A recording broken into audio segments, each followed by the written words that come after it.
Picture yourself living in a humble home in the middle of the woods, unassuming from the outside, but cozy and grand inside. Bill had just that, and he worked on his business of fixing vehicles, along with being a husband and a father to him and his wife's 2 kids. They lived the dream they always wanted, being one with nature, and secluded from everything that happened in the world outside. After their kids moved out years later, they enjoyed their retirement together, going for walks and swimming in their pool. However, nearing their 50th marriage anniversary, Bill and his wife got very sick during the COVID-19 pandemic. He survived. However, she did not. Bill felt a mixture of anguish and anger, not knowing how something this tragic could happen, and he grew frightened of the end of the world. He took no break in starting to construct an underground bunker for him to shelter in case of disasters, and spent years fortifying it with everything he could need. However, after getting diagnosed with cancer just a year after he finished, he died. Now the home sits abandoned, serving as a story of love, heartbreak, and devastation. Alright, good morning guys. It's about 10 a.m. We just drove over to the location. We are now walking through the woods over to it. Right now I'm deciding on whether it is that building right there or this one on the right over here. I honestly don't know which one it is. There's one that's good, and then the other one is just used for storage. And so we are now trying to get past this thick vegetation and find the right one. I'm very glad, let me tell you, that it is not summer and that it's winter, or else all this would be completely filled in with brush and it would be even worse to get to. But yes, that is it.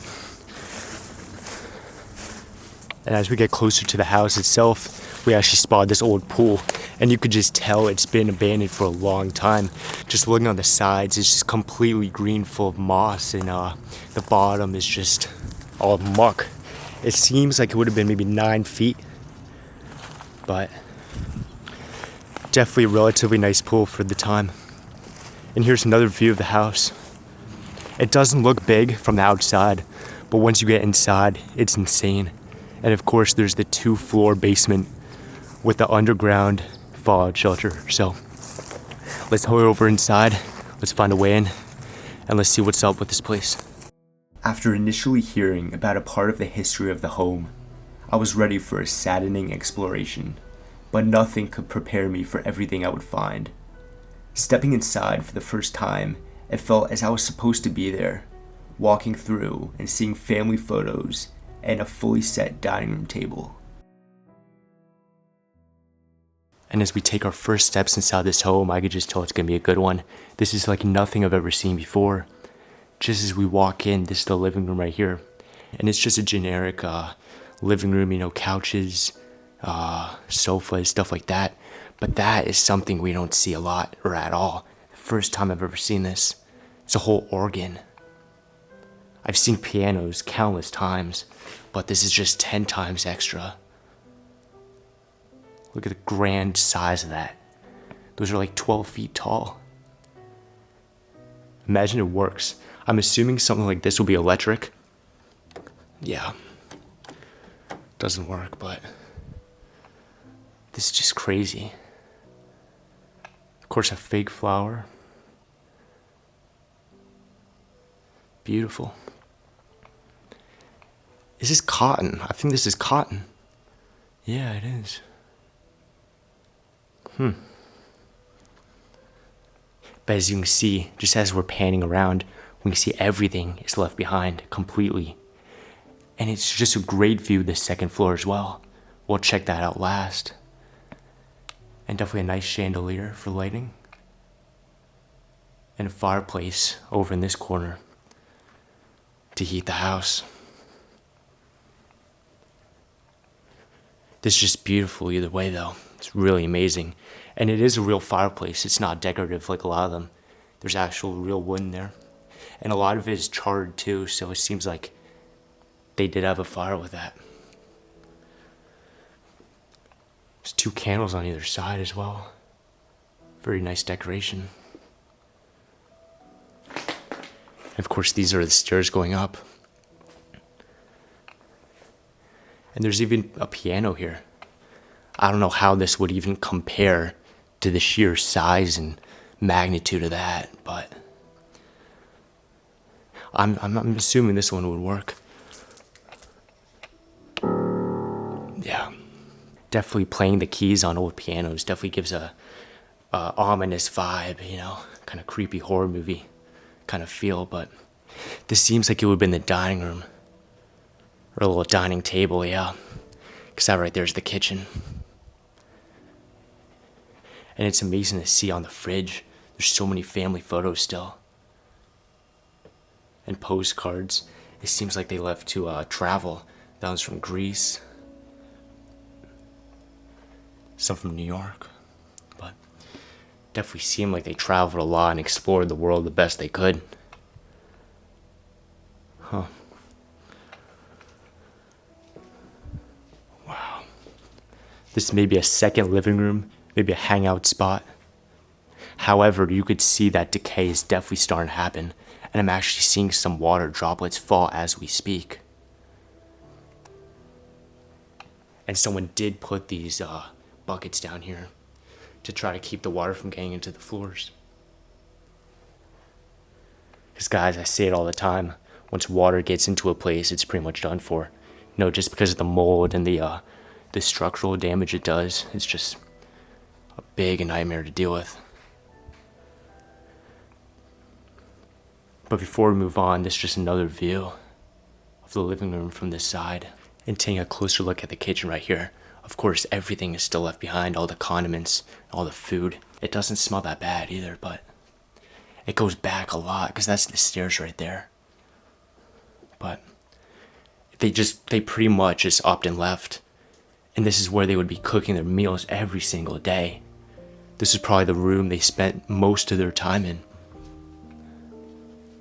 Other than the bedroom, but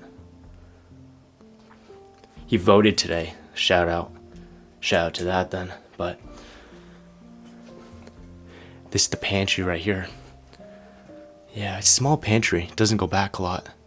But exploring the second living room a little bit more, of course we can take another view because we were just there before. But there is a nice karaoke set over here. Of course not karaoke, but some nice record players. And then down here is various boxes and hundreds of records just laying around. Look at that.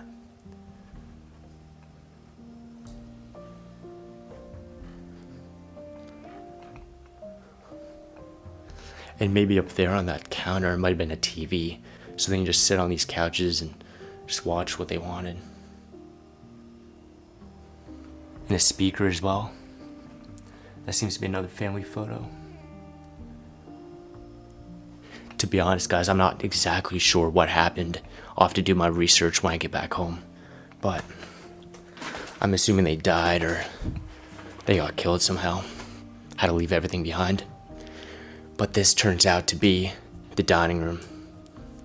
That table we saw before, nothing special, but this is definitely it.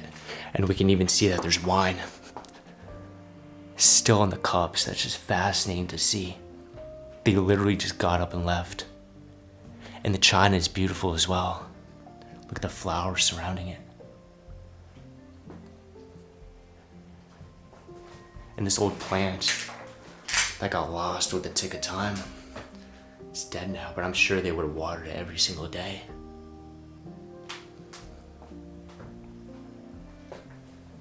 And they would have kept a lot of the china in there too, probably. After they washed it, they would put it back and then take it out for their meals.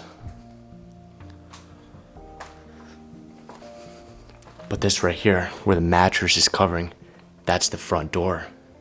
And the outside, to be honest, as we saw before, is not anything special. But the inside is just completely different, and it's just beautiful. It just blows my mind away. But here we are back where we started. And we do have this separate wing over here to explore before we head on upstairs. It looks like that's an office area. But let's see if we can get over to it from here. This right here is the man's office. Wow. Take a look at this. And all the papers, everything is just left behind. But here we go, let's venture upstairs. The stairs are kind of creaky as well, but they are carpeted and it feels comfortable.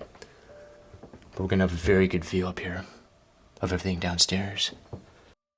Taking the first glimpse of the upstairs, you could tell that the family enjoyed the liberty of making their dream living space, tidying it up and even creating roof access in every bedroom for their enjoyment of life and nature. Now it sits as a reminder of the harsh reality of life. It's the first room we're seeing as well. And unfortunately, it seems like some of the local kids have been here and they've marker tagged the place. It's better than graffiti, and other than that, it's pretty untouched. But yeah, and this is the door to the outside, but it seems like this would be a girl's room. Venturing inside the closet area of that bedroom, of the girl's bedroom, just so many clothes.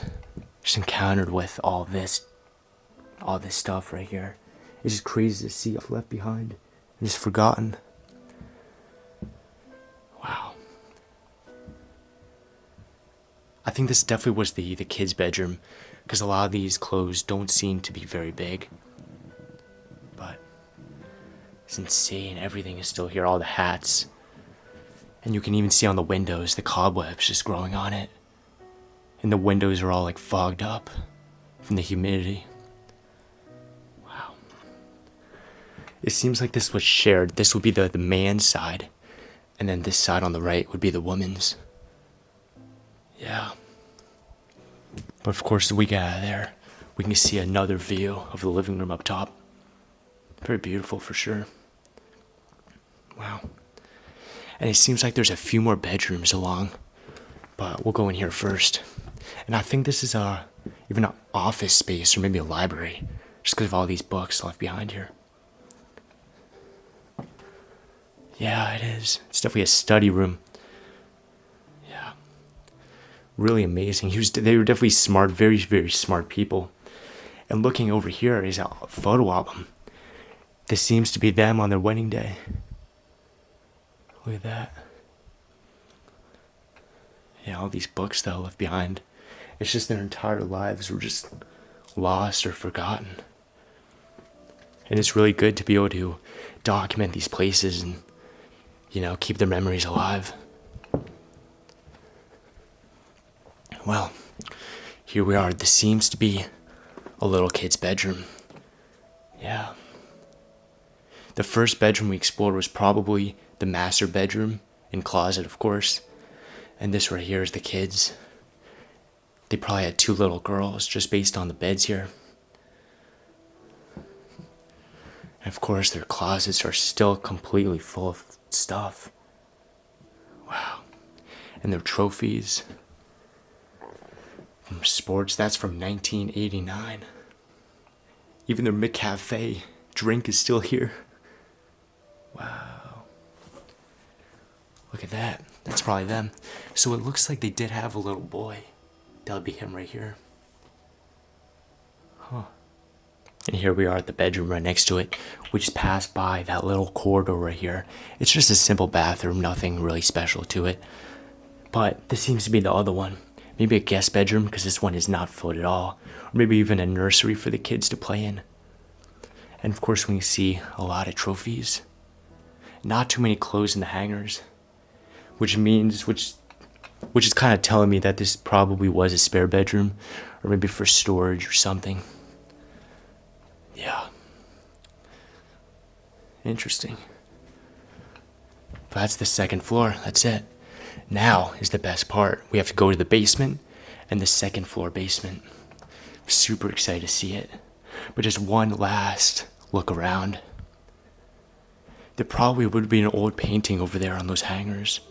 Maybe some decoration, some big decoration, really filling that wall space.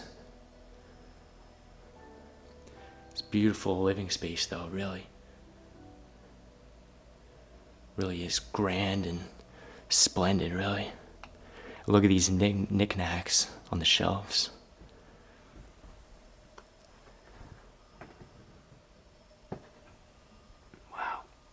Look, books. Pictures of the family that used to live here. Jeez. Alright guys, so this is it. This is probably the creepiest but best part of this house right here. Down to a basement doesn't seem special at first. However, there's a second level down. So you go to the basement and then you go down to the basement's basement, if that makes sense. It does smell like gas and oils and stuff down here, so I'm not liking it too much. But let's try to make it quick, but also take a look at everything that's left. A lot of tools for sure.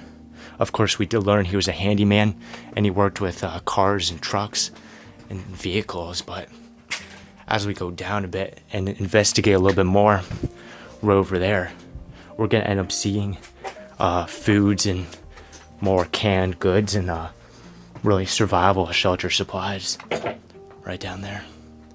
It definitely is kind of creepy going down because we're super far down now. Whoa, okay. And each of these basements are massive too. They span they span super far out. So, yeah. So for now it's just tools and stuff like that and parts, whatever. But let's try to find some of the areas where he kept his food and his provisions.